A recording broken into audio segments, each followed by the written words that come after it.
Imagine walking down the street and watching someone get murdered. The murderer gets sent to jail for a long time to live a comfortable life with TV, shelter, food, and a job. Yet most people would argue that the murderer should suffer and pay for what they did. While the murderer lives rent-free in a furnished prison with a job and food that our tax money paid for, the innocent civilians of the United States work themselves to death just to put food on the table.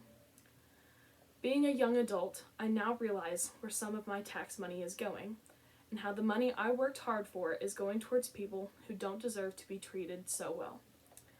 All prisoners shouldn't be treated the same, due to varying crimes that they may have committed, but I do believe that people should be rightfully punished for the bad decisions that they have made. I think that prison should enforce the eye for eye law, shouldn't spoil criminals, and taxpayers shouldn't have to pay extra money for each inmate to be housed comfortably. The eye for eye law is used in the Bible in the book of Exodus, chapter 21, verse 24. It is a series of commands regarding assault and injury, and I got this information from Christianity.com, talking about what the eye for eye law means. The eye for eye law is the law of retaliation, and states that if someone was to injure another person, the injured would be authorized to penalize the person who committed the act. I believe that the eye for eye law needs to be enforced because the crime and injury rate will go down and people will slowly stop committing violent crimes. In the article, Principle Number 8, An Eye for an Eye, by Izzy Kalman, it states that monetary compensation will deter crime, for the amount will be quite substantial. It also says that people will be careful not to injure one another. According to scientificamerican.com, a study they performed found that putting someone in prison had no effect on their chances of being charged with a harsh crime within 5 years of being out of prison.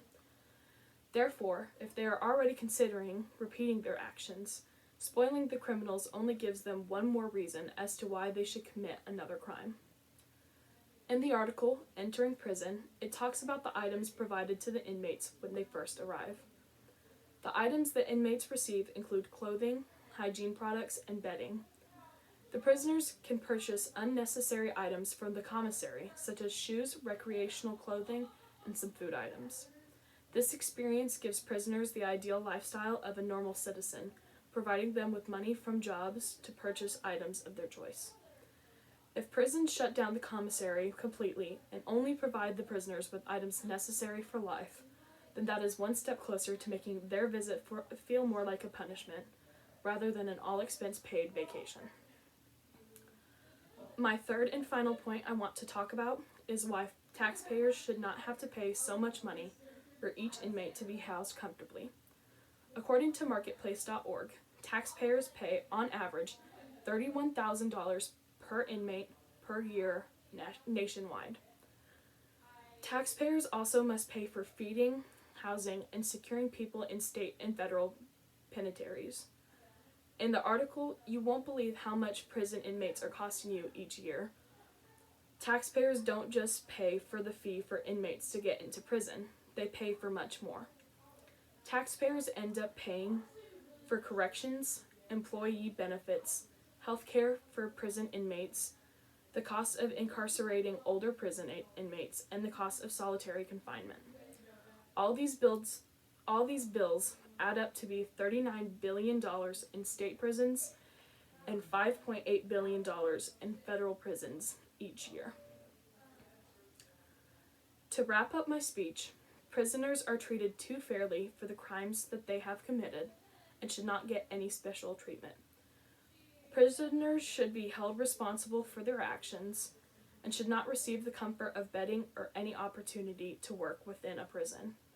Prisoners should also not be able to purchase any unnecessary items and should be required and should be offered only items necessary for life.